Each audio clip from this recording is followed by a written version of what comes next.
yeah, just before we get into the usual, Rid Them All, which is one of Reaper's Underground Productions' premier red dirt thrash bands. And they are playing with the Texas Hippie Coalition November 4th. So if you haven't gone to their Spotify, you need to check their shit out. Absolutely. They did a cover of Folsom Prison Blues that their video got almost 700 views on YouTube. So definitely check them out. Give them a listen. I love that song. Great intro.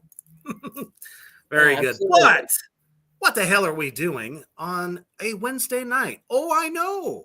It's time for us two assholes to entertain you all yet again with a shit list right here on the Shred. Exactly. And boy, do we have a shit fest for you today, because I mean, it's like somebody ate some seriously outdated Chipotle and with all the peppers and beans, because Loudwire, you know how much we love them. Exactly. Reminds me of this morning. They seem to think that they have a top 66, what the hell are they calling it? Best metal albums of the decade of 2010 to 2019. So pretty current stuff. Yeah. Now that should be really interesting, because when I think of who the top albums that have come out in that decade, it's who is influencing metal right now. Agreed. They are pioneers, and what they're doing is just furthering the awesomeness of metal. Kyler, welcome yet again, sir. Glad to have you. And I don't know, Kyler, what is today?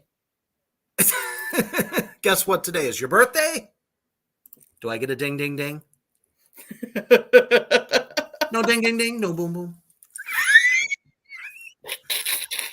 Well, goddammit, tell us, man. Gosh, what is it? I knew it. Happy birthday, motherfucker. You kept us in suspense for far too long. There you go. Happy birthday. Golf clap of doom.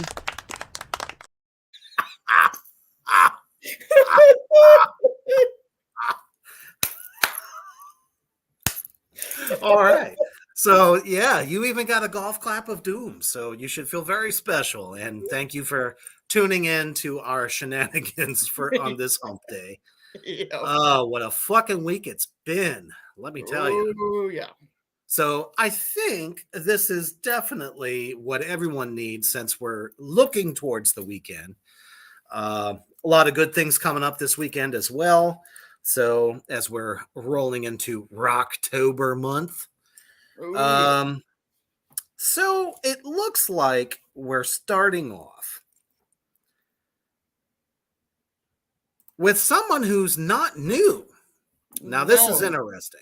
So it should be interesting to see why it is that Mr. Jake Richardson decided that at number 66 it is Opeth in Cauda Venenum. I don't even know if I'm saying we started at 66. I thought we were just doing like the top 15. Oh, we can do that.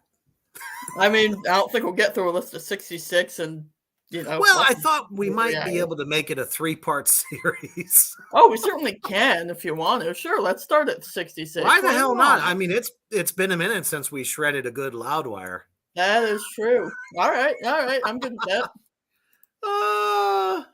Chris Feldhausen, welcome, brother. All right. So, yeah, number 66, Opeth's 2019 album. So that was just in the last, 3 years? Yeah. In Cauda Venenum.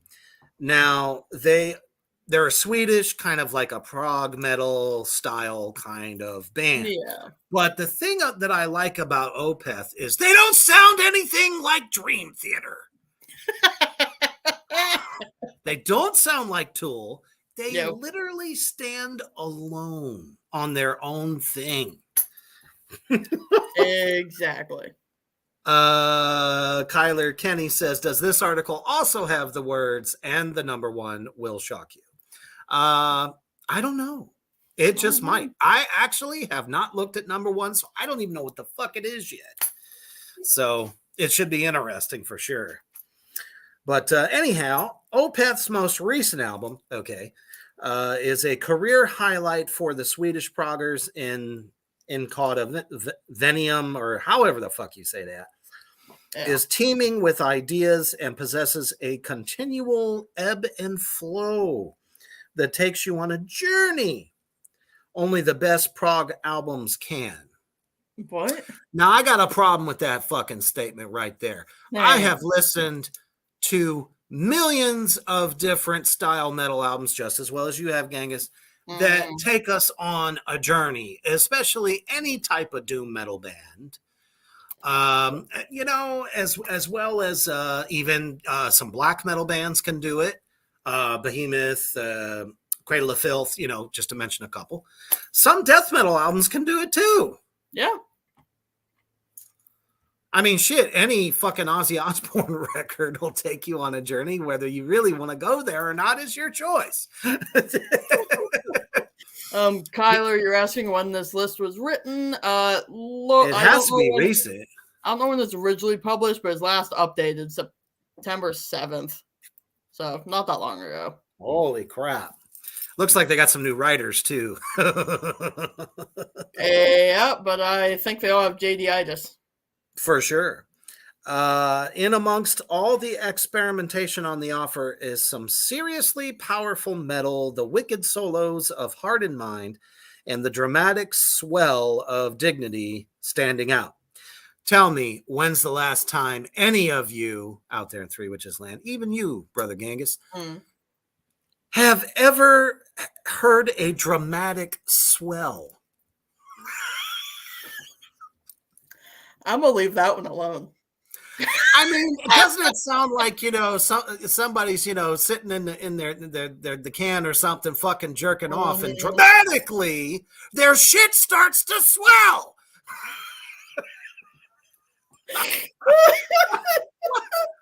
What in the fuck is a dramatic swell? I mean, come on. If you want to say the emotional burst of whatever the fuck, sounds a hell of a lot better than a dramatic swell. Agreed. Just my take on that. Forgive me. Agreed. Throughout its 10 tracks, this LP rarely misses the mark. Okay. I mean, I definitely can say that this record definitely is a good one. Opeth, I've always liked them. Right. Like I said, compared to most prog metal bands, this one's a lot cooler, and you hear a lot of more different styles. You know what I'm saying? Agreed. Oh, shit. Kyler says, I've heard, and let's just say it was not pleasant. No, I would imagine that would not be pleasant whatsoever. Yeah. All right, number 65, Born of Osiris, The Discovery from 2011. Let's see what they say. I don't know if I caught that album or not. Well, I can say I've heard at least 2 tracks off the record, so we can definitely speak on it. All right. The concept of progressive deathcore almost sounds like a paradox. Progressive deathcore. What? Exactly.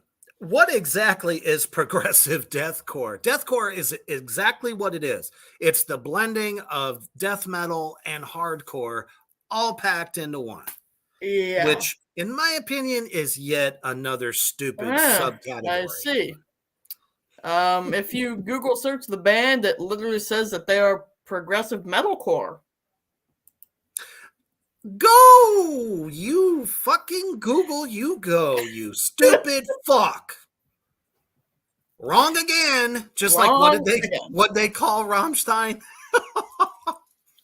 Oh. Don't remind me. Techno goth or something. Yeah. Whatever the fuck that means. All right. For a subgenre predicated on stacking breakdowns on top of breakdowns, there appeared to be as much stylistic wiggle room as there was used for any note beyond the guitar's 5th fret. That attitude changed when Born vs. Cyrus, who was already pushing the new subgenre's boundaries, dropped The Discovery, their only album to feature some guitarists that no one cares about. The complex riffing and melodic overtones against spiraling synths on this record elevated the status of deathcore, showing there's more to this than just smashing a China cymbal to some open note chugs. Oh, okay. Jesus Okay. Christ. So at least they used some decent terminology, but did they really talk about the songs? No, not they didn't even name a single one of them.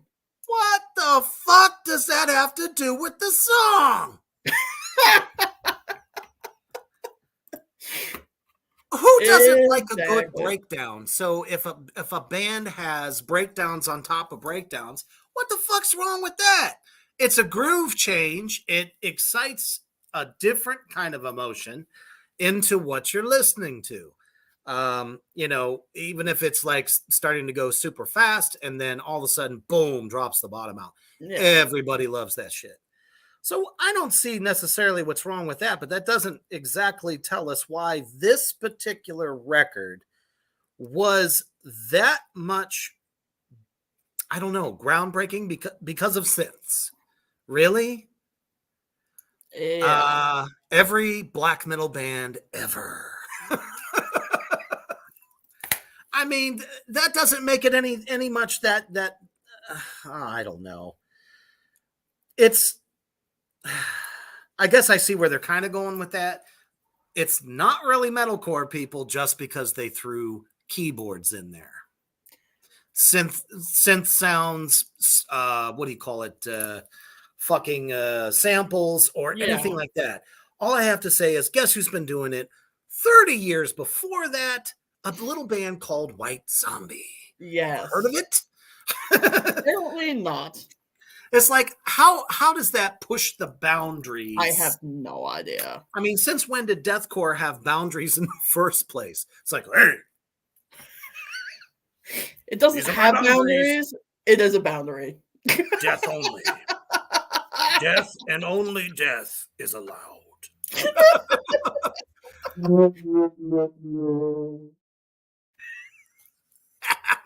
Only hardcore can come in because it goes with our death. I mean, come on, pushing the fucking boundaries, really. All they did was they threw some shit in there just to kind of be a little bit more art driven. Yeah. But I digress. This tells me absolutely nothing about why this record belongs there. So fuck off. All right, you're up, brother, for the next one.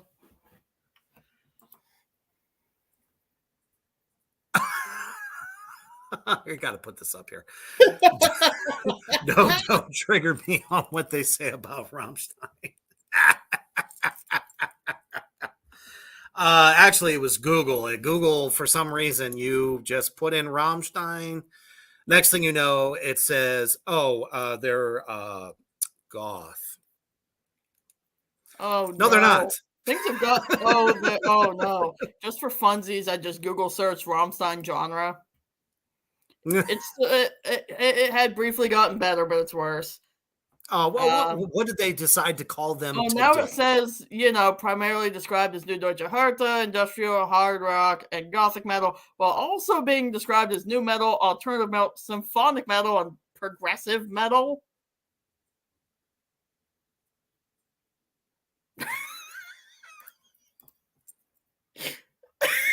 How fucking stupid can you be?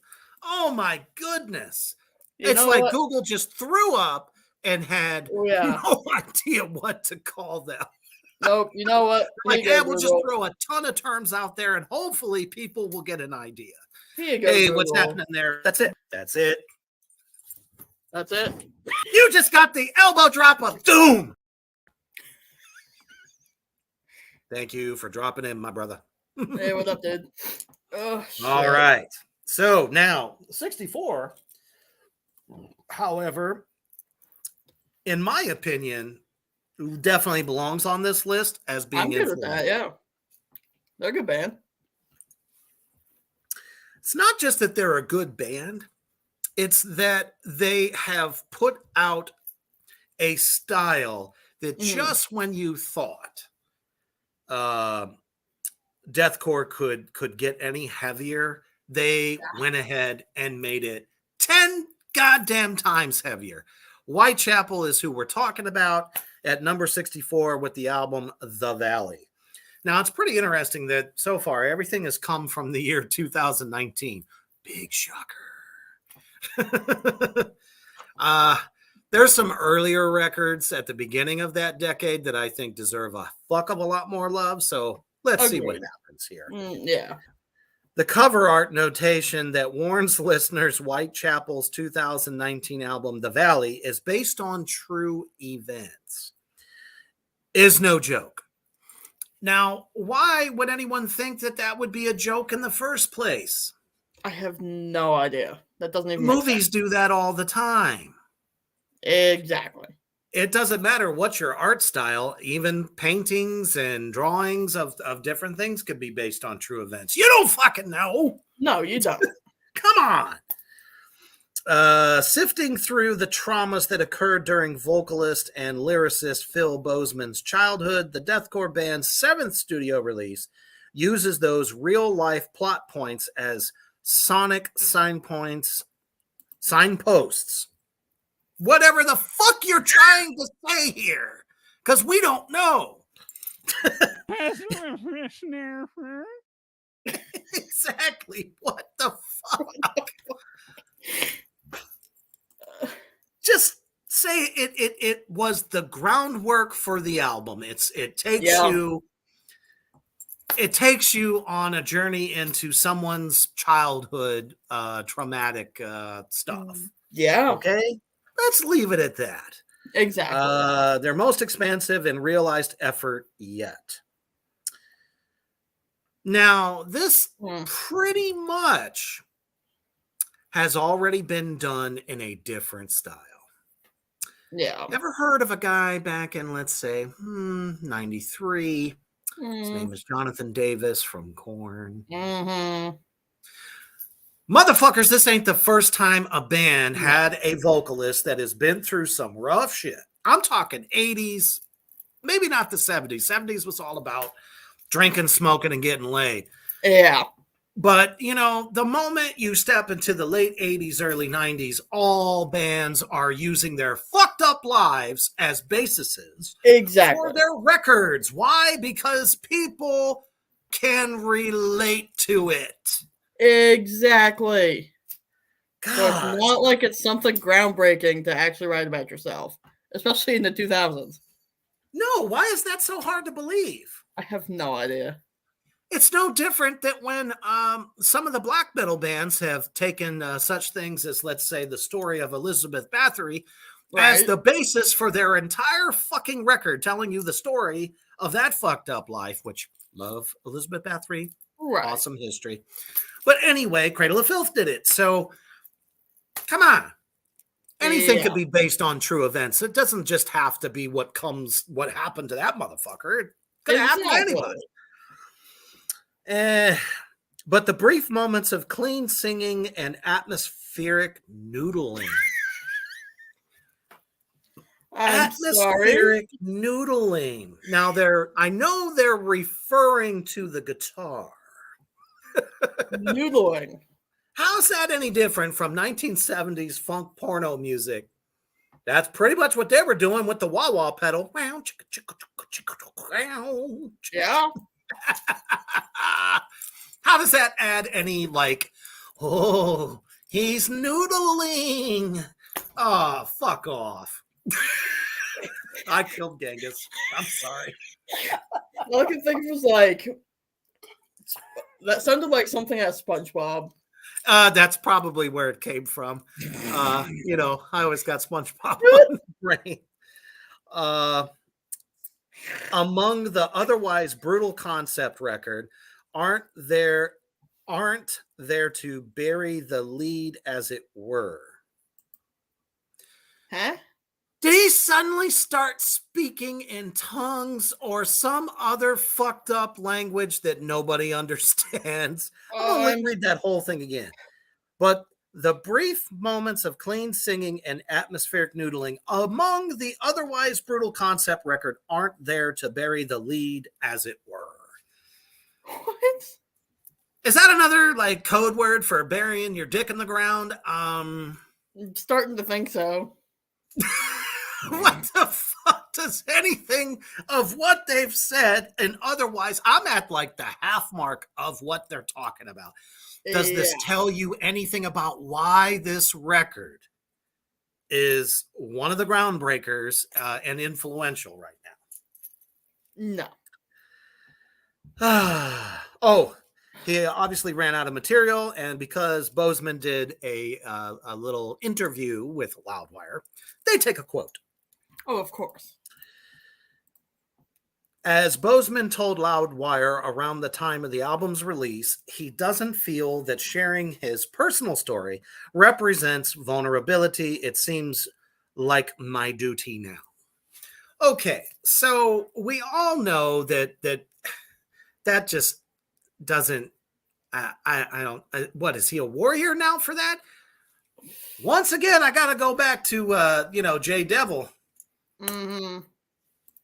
No one ever talked about being molested as a kid on a record before in such a way that Korn did back in the 90s and really brought it out to life.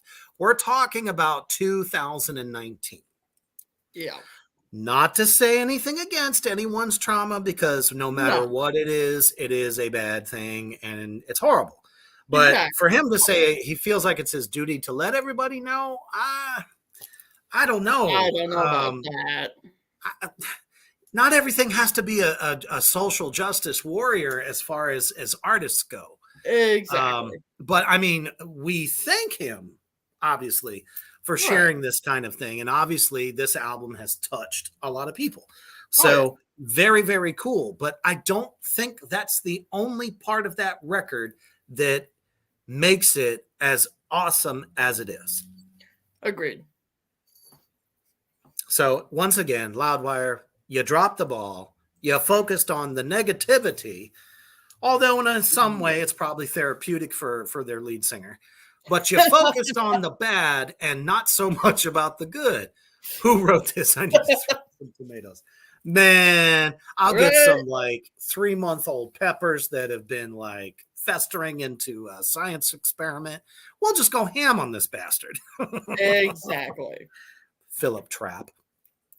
What do you think, brother? Coming for you. Commercial. It is most definitely time for a commercial from our brother from another land overseas. Check out Poison Valley Clothing.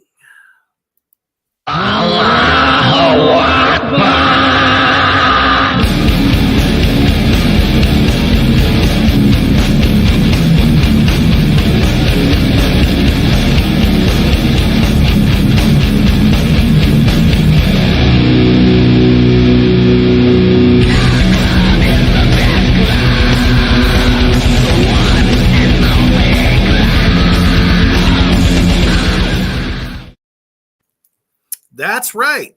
If you are looking for or have a penchant for customized horror artwork of all different kinds, skeletons, skulls, demons, anything, not to mention a kick-ass band roster that are ambassadors for this clothing company, all those shirts you saw there are just a fraction of what they got. Please go check them out. They are amazing. And even if you have some ideas, you could hit up Dave Pankhurst, who is the creator and owner of this company.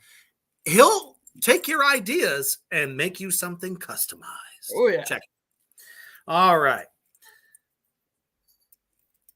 I don't know about you, but I don't know diddly fucking squat about 63. So let's move on. Agreed. Never heard of it. But I know the next I'm so glad that we did. Same. Oh, hells yeah. Matter of fact, before we get to this one, I was just surfing my Facebook, and of course, I follow this band, and they managed to video the largest row section of the pit. Ooh. Now, Amon Amarth, which is who we're talking about, just put out a song called I don't think it's called Row, but it's the song that's it starts out with it might be shit. I don't know. We'll have to check source on that. But anyways, the main part of the song starts out in the beginning where it's a bunch of Vikings going row, row. Put your back into the oar. That's it. Put your back into the oar. So when they start chanting on the microphone, row, all of the pit stops moshing, gets on the ground, and starts rowing in succession with the lead vocalist. That's amazing. I had shift. I'm telling you, it's on the Amon Amarth Facebook page right fucking now. So after this, obviously I don't want you all to run away, but go to it and check it out. I could not believe that men and women all got down and were all just putting their back into the fucking oar, man. It was beautiful. Amazing.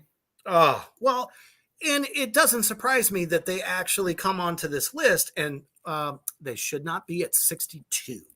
Absolutely not. Well, let's see what they say about it. Yeah, I mean, we're in the midst of one of the biggest like pagan metal movements of all time, and Amon Amarth are at the top, and for a reason. Go for it, brother. This is the decade that will be remembered as the time where Amon Amarth ascended to arena-worthy headliners. As unlikely as that seems for a death metal group. Whoops! Death metal? What did you say? They are not death metal. No, they're Viking metal or folk metal. Viking folk metal, absolutely. Death metal? What the fuck? That's why I said I hate how people put bands in boxes. They don't know what the fuck they're talking about. You'd think especially like a big media outlet would know their shit, and apparently they never do. Anyway. Probably because the main guy is too busy listening to metalcore. As unlikely as it seems for a death metal group, it's a testament to the enduring power of metal's own Vikings, Amon Amarth. Their hot streak continued with the release of Deceiver the Gods, which stands as the Swedish group's most melodic offering, quite a statement considering their entire catalog is lined with sing-song guitar parts. Brighter moments such as the title track and As Loke Falls offer Loki. Well, they spelled it wrong. So that might be the Danish way of spelling. Oh, okay. Then I get that. I guess I get the pass. As Loki Falls offer a subtle sense of contrast, more brutish songs to make up the set list, giving Amon Amarth a wider breath to play with. All the better for. How did I know that was JD? How did I know that was JD? Because the whole article has been nothing but dick writing. Exactly. So JD has graced us yet again with a spanktastic review of Amon Amarth. The only time you get a good review out of this guy, it's because he likes them. Exactly. So, first of all, death metal? What? He doesn't even know what style they fit into. And I am so surprised that there was no mention of the actual stage show. Yeah. Guys, the drummer sits on top of a 25 foot fucking Viking helmet with a skull face underneath, which is bad fucking assery, and lights come out of its eyes. Damn it, excuse me. Not to mention that they have actual people come out dressed in all Viking garb and fight. Exactly. They don't just fight, they sword fight. They are, man, I don't know what to call them. Just a fucking shit. I'm trying to think of the word. Enigma, if you will. They are just something to behold. And the power, which a lot of their music, guys, is very power metal driven. For sure. They have blinding fast guitars, quick double bass. There's no deathcore to what they do. No. Not even fucking, they don't even know what clean singing is. That guy has one of the lowest growls I've ever heard in the business. Exactly. And it's even weirder to hear him talk because you would not believe that it comes out of his mouth. Yeah. And he's an old guy too. There's not really any young guys in the band. They're all like 40s, 50s. Who knows how long they've been doing this shit? You know what I'm saying? Yeah, exactly.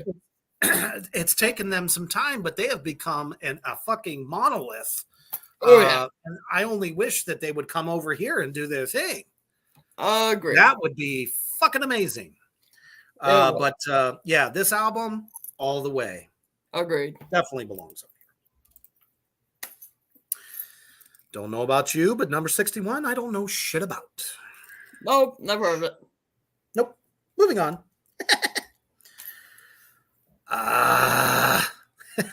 I don't know anything about this number 60 either. I don't know anything about that album, but I am vaguely familiar with the band. Are you? Okay. Vaguely. Well, for anybody out there that probably knows this band, we can go ahead and read it if you want. I'm kind of different. It's not definitely not my favorite subgenre. It's like technical metal. Which, it takes mad skill to be able to play, but it's just really not my thing. It's not that we don't want to, give praise to stuff like this. It's just stuff that we just don't really, it's not even widely mentioned a lot. The number 60 is Tesseract. Tesseract? Yeah. Yep. Tesseract. If anyone's heard of them, apparently they're kind of like one of those tech metal bands. That's literally what they call it. So that just means it's super, super almost. It's like really, it's like you're doing math equations. It's like super precise. And there's a word for it, mathcore. Yeah, I've actually heard that before. Here's my problem with it. This stuff is so technical.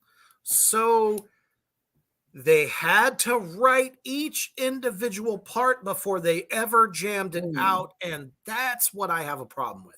You don't you don't get the feeling, the emotion. It's like it feels like it was written by robots or something because there's no emotion at all. Yeah, and I mean, do you think for 1 second that any fucking Black Sabbath record that was ever made, oh, well, I'm going to play the 5th, the 3rd, and then move up to the 12th, and then I'm going to pick it like this, and then, Bill, you go ahead and go boom, boom, and then Geezer, you start plucking. Fuck off! That's not how it's done. You guys fucking play together and put your heart and soul, blood, sweat, tears into it, and then you really got something. Exactly. My goodness, I have an appreciation for it. Don't get me wrong, Kyler, but it's just not something we really get to. And I hate to be the guy that says it, but from a marketing standpoint, there's no market for it. No. It's just like everybody sits back and goes, whoa, that is fucking awesome. But don't think I'm going to follow you around the country, no. Let alone the world to hear it. Exactly. Unless it's just like gone to the top of the charts and this and that, and they find themselves on a Metallica tour. Anyway, I digress. Number 59, actually not too bad. August Burns Red. Agreed. So the album is called Found in Faraway Places, and this, they actually touch upon 2015.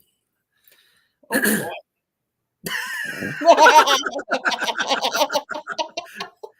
Kyler so far leading with the comment of the evening.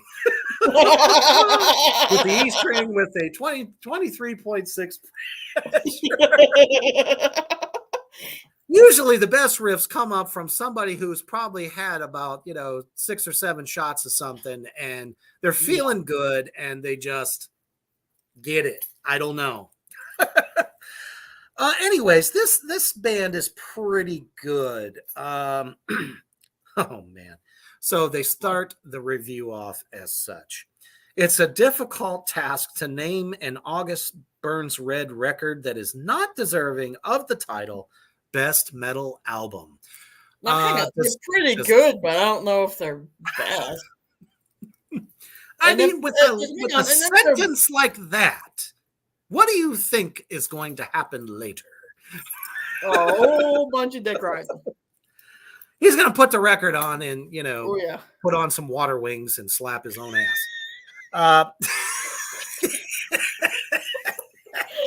And if you can't think of one of their albums that is not best, then why the fuck are they way down at 59? 59, and yet, I mean, people know them, but they're on the indie circuit. That is true. I mean, they're doing good. I'm happy for them, but at the end of the day, I just don't think they got what it takes to be what a lot of these other bands out there that are doing well. Agreed. Let's see here. At every turn, ABR demonstrate exactly why they are frontrunners in contemporary metal. Holy fuck. Did we just create another goddamn subgenre of metal? Boy. What's contemporary? Is it the fact that they're using an 8-string, a 12-string? What the fuck? Did they add another, 1 or 2 feet to their pedal racks? What the fuck's going on? There's only so many ways that you can classify any of this shit. We're not classical music, motherfuckers. We're in metal. Oh, okay. It's actually a thing, contemporary metal. Oh, and what does the definition have to say? Because, the Devil Daddy over here wants to know. Contemporary metal music features usually down-tuned, harmonically distorted timbres, and from a performance perspective, it regularly contains fast and frequent instrumentation and, like all sorts of bullshit.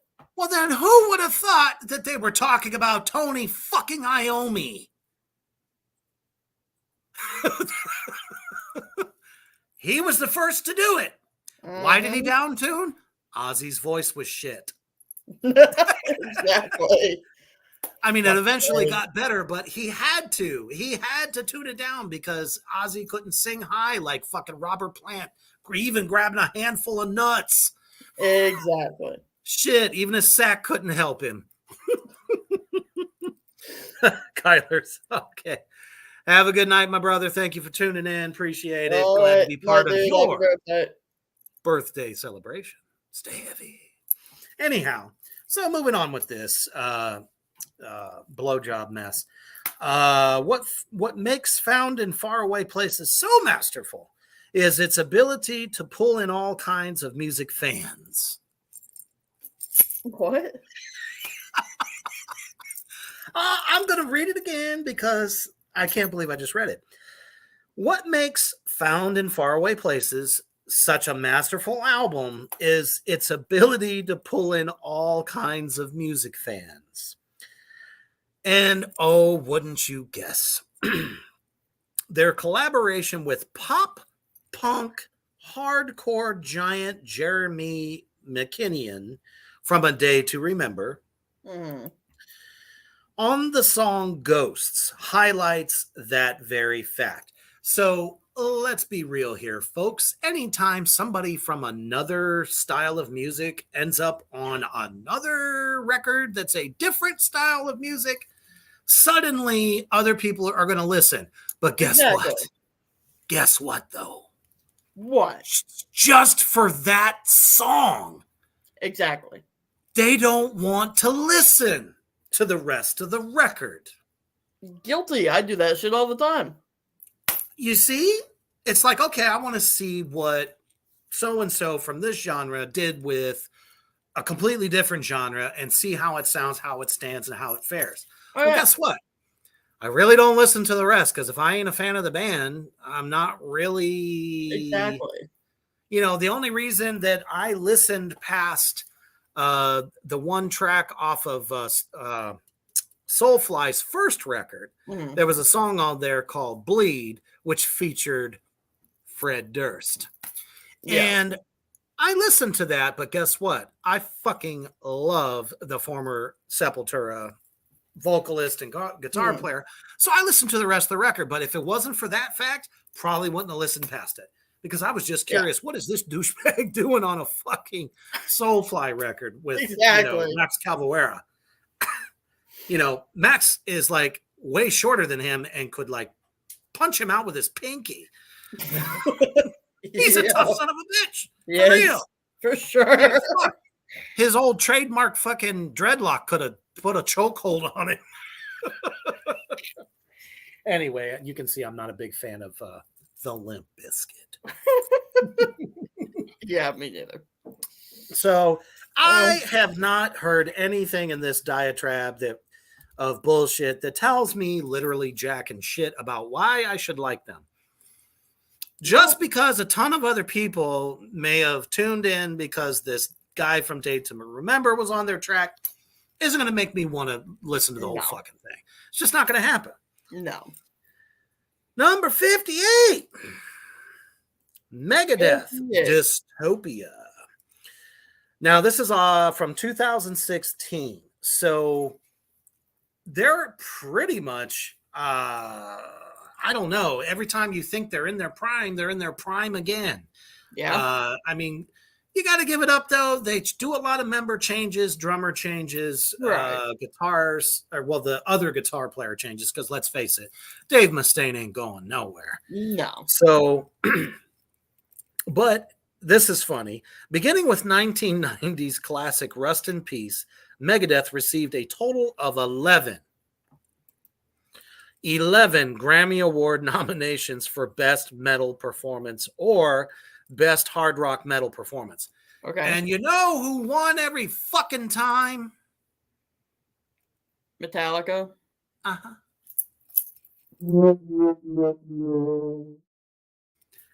That just goes to show you that if you basically grease the wheel of somebody's shlongola or their crackola, whatever, what is your pleasure, let's face it, you're going to get a Grammy. Now, you take a band like Megadeth, especially at this time, that I thought had like the all-star lineup of the band, 11 nominations and didn't get a single award. Get the fuck That's ridiculous. I've been saying it forever. Metal needs its own fucking awards, and it should be broadcast all over the world. Yes. Anyway, so the band finally captured actually, let me take it back a step. They actually did win one. I thought they didn't get it. Oh, no, there was one, but I think it was... They won one out of 11 nominations. Wow. Here's your cookie. The band finally captured the award with the title track from Dystopia the year after the iconic Thrashers' 15th effort was released. We're talking about 15 albums of awesomeness.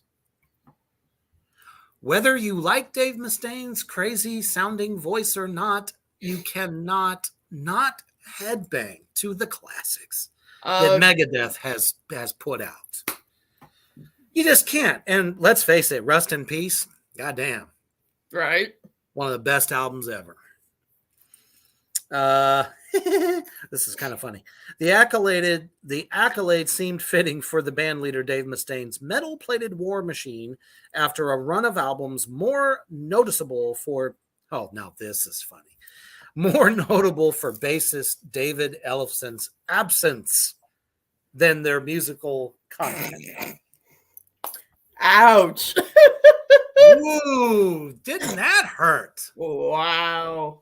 Walk that around. That's because he was too busy, jerking his gherkin behind closed doors for a fan meet.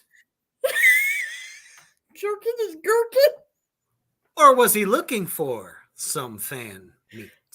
Oh my goodness, Reaper. It's true, he got busted and then he got booted from one of the best metal bands, especially thrash metal bands of all time. So, gotta say, hope it was worth it, asshole. And he was a founding member. Yeah. That makes it worse. He's probably sitting back going, oh, just collect the royalties. Well, eventually royalties run out. That is true. Before we hit on to the next one here, let's run a quick commercial. Oh, that's Actually, from our good friend over at DezeasCreepShop.com. absolutely.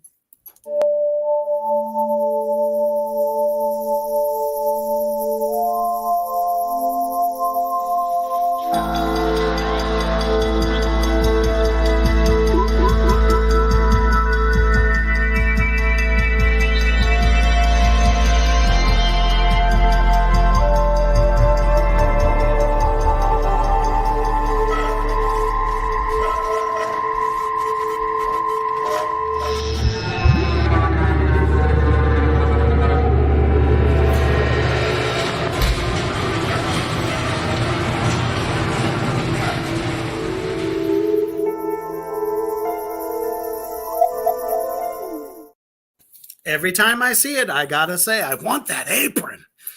Agreed. Desea, send us aprons. I done sent her a message, so we'll see what she says. Okay. But yes, everything that is the epitome of weird, dark, and awesome, she's got a handmade collectible clothing or just about any fucking thing you can think of, she will make it. Yep. DezeasCreepShop.com. Check her out. All right. All right. Well, a lot of people know this band. That is true. Number 57. Thy Art is Murder. The album is Hate from 2012. Just made it to 2012. Yep, just made it. Let's see. Some of the finest deathcore to be released this decade. The music of Thy Art is Murder's second album is triumphant and harrowing in equal measure. I think someone needs to attend the Gangis How to Write Music Reviews class because Please. we're fucking metalheads, not scholars. We're not, reading the dictionary for funsies. It's not like, we put the CD in or play it on digital and then suddenly go out the door and hearken to all our neighbors going, they've done it. It's like, what do you mean harrowing? Get the fuck out of here. Everyone's probably just at home, listening to the record, banging their fucking head out until they feel better. That's just how it goes. As well as showcasing vocalist CJ McMahon's prowess as a frontman, Andy Marsh's soaring leads, and Lee Stanton's pulsating drums demonstrate the breadth of talent lying within the band's ranks. A biting 37 minutes worth of disgusting deathcore, Hate is an utter riot. Disgusting. Pretty sure that most deathcore fans out there would want to kick this guy's ass in the back of a parking lot. Yeah. Okay, number one, who gives a fuck how long the record is? Why didn't they cite any goddamn song title? Not one. Not to mention, I'm sorry, but you're telling me the drums are pulsating? I mean, they could have used the word thunderous. You know what I mean? That is definitely not the word I would have chosen, though. What the fuck? I wouldn't have chose it either. Thundering, smashing, thundering, pounding, smashing. Yeah, that kind of thing. But definitely not what I just heard you read. Hash slinging slasher, hammer. He's back there playing with pencils of death. Yeah. But again, they really drop the whole ball there. Thy Art is Murder is definitely one. If you are a deathcore fan, it's got excellent breakdowns. The record is fucking top notch. And they come to us from Australia. So They are something to behold, and unfortunately, they are still. I mean, you could probably see them at some European festivals, but they're on the indie circuit, so they don't come to Yeah. America a lot. So if they do come this way, I definitely recommend you check them out if you're a deathcore fan and just like the heavy. Exactly. 56, Sabaton. All right, they're a good band. I'm good with that. Something is in the water in Sweden because Breathe. every fucking genre of metal, Sweden has a premier band for it. That is true. And everyone loves them. Anything from Electric Wizard to Monolord, Amon Amarth, and now Sabaton, and a whole host of other bands. Oh, Motherfucker, man. I'll tell you, I almost wish I could be there in Sweden while all this shit was happening. Oh, agreed. And Avatar I mean, from Sweden. Got to mention Avatar. Oh, that's right. So, it's no surprise that Sabaton is on this list. They are one of the most powerful power metal bands. Yeah. And this is really fucking funny too, because Iron Maiden was not a tough sell in America, but apparently they think power metal in general is tough to sell in the United States. I beg to differ. There are power metal fans all over this country. You know what? The only reason nobody knows about it is because nobody talks about it. They don't spotlight it. You can't go by any music guru in the States that either runs a radio station or, those bigots at the Rock Hall or, any of them damn things. So it's like, now this is funny because it comes back and it bites him in the ass. Yeah. He says, though it thrives just about anywhere else in the world, Dragon Force kept the flame burning stateside as the new millennium arrived. So guess what? People were already fucking getting down to Dragon Force. Yes. If they loved Dragon Force, they would love fucking Sabaton. They're true. Both power metal. This fucking guy. Here we go. And it's been Sweden, Sabaton, who have ripped that torch from their hands. Totally just screwed up his own comments. As the defining power metal battalion of the 2010s. Absolutely fucking true. Absolutely. Not to say anything against Dragon Force because they're still great, but let's face it, Sabaton just kills it every time. Thematic bands have garnered plenty of attention in the U.S. See Ghost. It's no secret here in the States, we love the theater. Absolutely. Who doesn't want to get your dessert and a show? Yes. Not only are you getting the awesomeness of the music, but you're also you get to step into this whole other world that you don't want to leave. So fuck you for saying that. Agreed. And Sabaton's exclusive subject of war has leapt off the lyric sheet and onto dramatic stage sets, setting them up for massive success.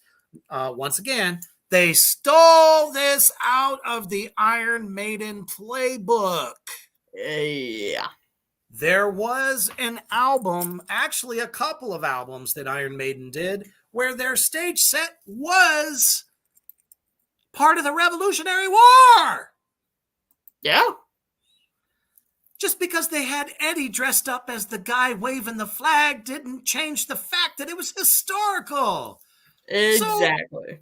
So, and with everything else, everyone's always been obsessed with past wars and stuff like that.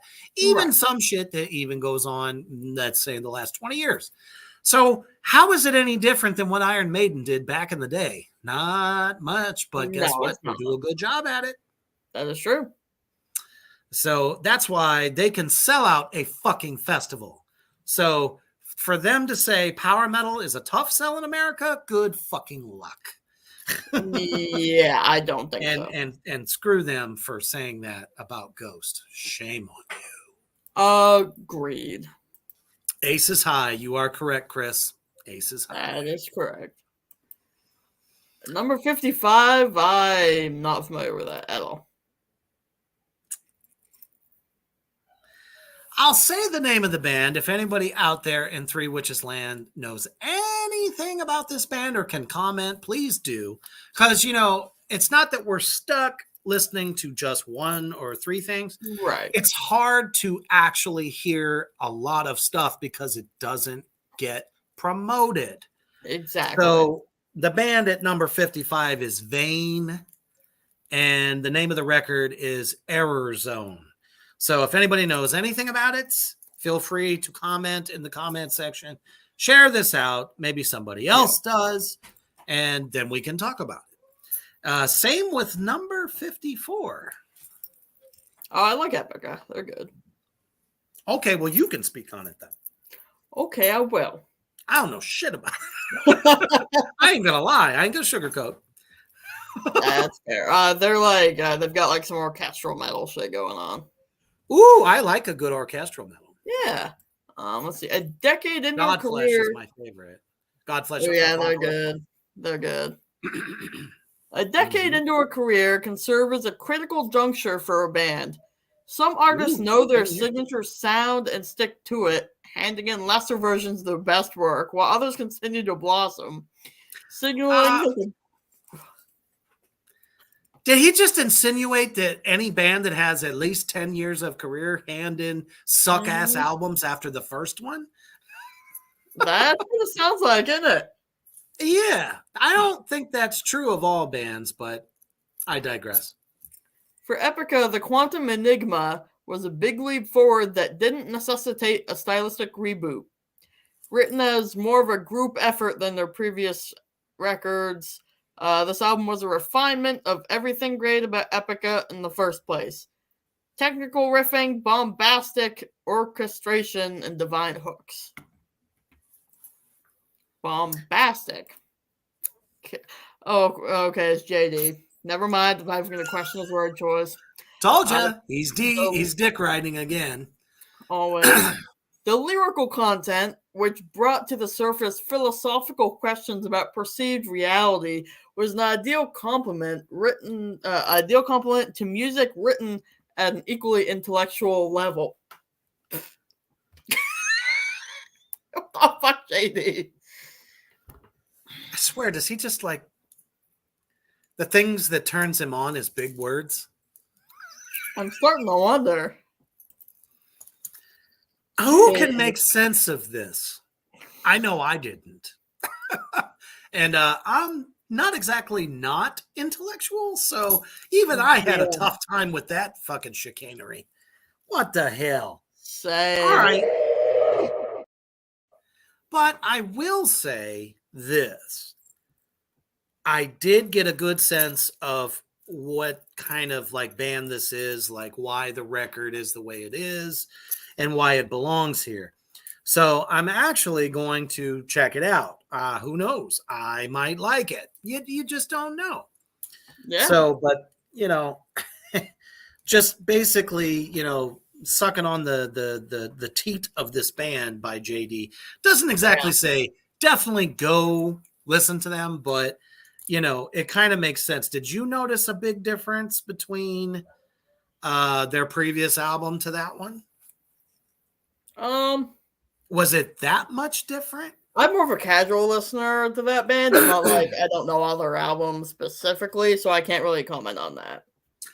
Yeah, one of the things I do, Spotify wise, is I try to, anytime they suggest something and it's something new and it's not something old, I'll be like, all right, I'll check it out. That's usually how I catch on to it because, like I said, the record companies in this country suck at promoting new albums and shit. I think they literally are just targeting Europe, advertising it there and saying, America is just hip hop. Unfortunately, they're almost right. Almost.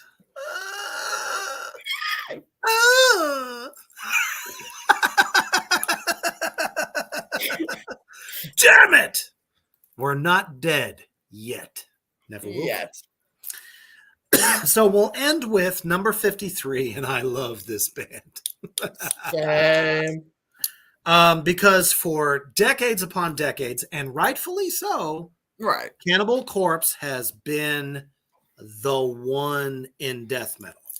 They always have been. Nothing could really, take nothing away from their technical ability, their songwriting, Right. and just all around. I mean, Corpse Grinder, who sings like him? No one. Nobody. My goodness. So we have an album by Dying Fetus, which I honestly think just because of the band name has turned off probably a lot of potential listeners just because of the name. But if you can get past that and listen to one of their fucking records, you'd actually dig it. Is it disgusting? What death metal band isn't disgusting? Exactly. If one thing's not being torn apart, something else is. Okay? So it says here, the album is called Wrong One to Fuck With. Now, if you're having a bad month, bad year, this just might be the record for you. So it starts off, JD wrote it. Son of a bitch. Oh, no. If he fucks this up, I'm going to kick him in the balls. Reign Supreme helped to reignite Dying Fetus's popularity. Reign Supreme was a fantastic album. But to say that it reignited their popularity, I would not say that, because everyone listens to everything that comes out. That's like saying the record before that one tanked and everybody fell off. But obviously their popularity didn't die. Even if they didn't like that album, they still listened to the next one. Right. Let's see here. Popularity serving as an entry point for loads of young metal fans bred on new school death metal. Absolutely agree with that, because Dying Fetus is a product of the 2000s. Right. Riding high off of that record, the death metal institution took 5 years before returning with another dose of groove fucking technical brutality with the ignorant, knuckle walking wrong one to fuck with. Hang on. Did he just make a new Rob Zombie album title? The groove fucking technical brutality knuckle walking? Yes, I fucking do. It sounds like definitely a record title that Rob would just be all over like a wet blanket. Groove fucking. Okay. I would never describe. No. I would never describe the groove of a drum kit and a bass guitar as like they're fucking. I mean, it doesn't work. The guy's drum set probably has like 8 goddamn million pieces to it. Which one is he fucking it with? Exactly. And it says the stripped back production is refreshing and welcome in an era that's too ripe with slick, polished extreme metal records. I agree. I'll agree with that. And that's one thing that even Sabbath themselves, I mean, I know it's a different genre, but they put out their first album together in like almost 40 years, the album 13, and it was not overproduced. Yeah. They have millions of dollars to throw at production and didn't do it. Exactly. And it sounded great. So death metal started as a stripped back production. There's not that every time what they call it, a bass drop or something stupid like that. They didn't need it.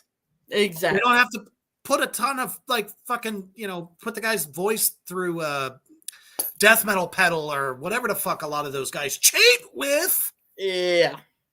Okay. And it sounds bad fucking ass. Why? Because it sounds 10 times bigger than any overproduced record could ever do. So I will give it that, JD. You actually said something semi-true. I can't believe But it. groove fucking, I can't get the idea of a bass guitar and drums fucking each other out of my head. I am scarred. Yeah. Anyway, there's nothing new or adventurous here. I knew it. I know. I love you. I hate you. I love you. I hate you. He's definitely back in full swing. Just gave this whole thing the biggest, cock blowing session of the universe, and then comes down and goes, well, there's nothing new or adventurous here. It's all done to the highest level since the classic Destroy the Opposition was released in 2000. I love you. I hate you. I love you. Oh, legit. Man, he had us going there for a second. Like he went to the school of Gangis and got his shit together and then just tanked. See, that's the thing. You and I tell it like it is. We don't sugarcoat shit. We're not going to say a whole bunch of fluff McFluffery to get you into the article and then just break your fucking heart out of your chest after. That's not good writing. No, it's really not. I mean, I can't wait to see how the rest of this list goes. Because I got a headache right now. I need my emotional support whiskey. I need my emotional support ice cream. It's like the best bands they listed from this decade, they barely had anything to say about. Other than they're awesome. The stage show is great. Yeah. Cool. Right. But just like who is gonna read that and think that they need to go and listen to this record? Exactly. And all that shit. What the fuck does that have to do with the song?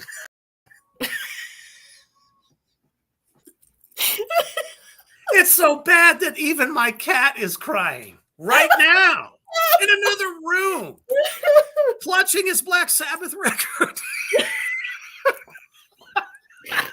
Oh, shit. Oh, I mean, this is just bad. So it really will be interesting as we get through. We're at basically the last part of the top 50s. Yeah. We're going to look at the top 40s the next time. Probably the next top 40s into maybe like half of the 30s, depending upon, what bands they pick and if they suck. Exactly. I'm so sorry. I'm not holding back, man. Loudwire, what the fuck? I mean, you sit there all day. You have one job. Be in the know. And not just because this one has hit this chart or that one is better because they came from Timbuktu. Just tell it like it is. Listen to the record. I swear to you. Half of these dumb sons of bitches don't even listen to the band before they write about it. Agreed. It's like copy paste, go to Google. Pretty fucking much. I think the only one who actually did any homework is maybe JD on like one of them because he actually compared it to other albums. I mean, it's pretty bad when you call Amon Amarth death metal. For that alone, that deserves a wolf off. JD, you get the wolf. You know what? Yeah, you're right.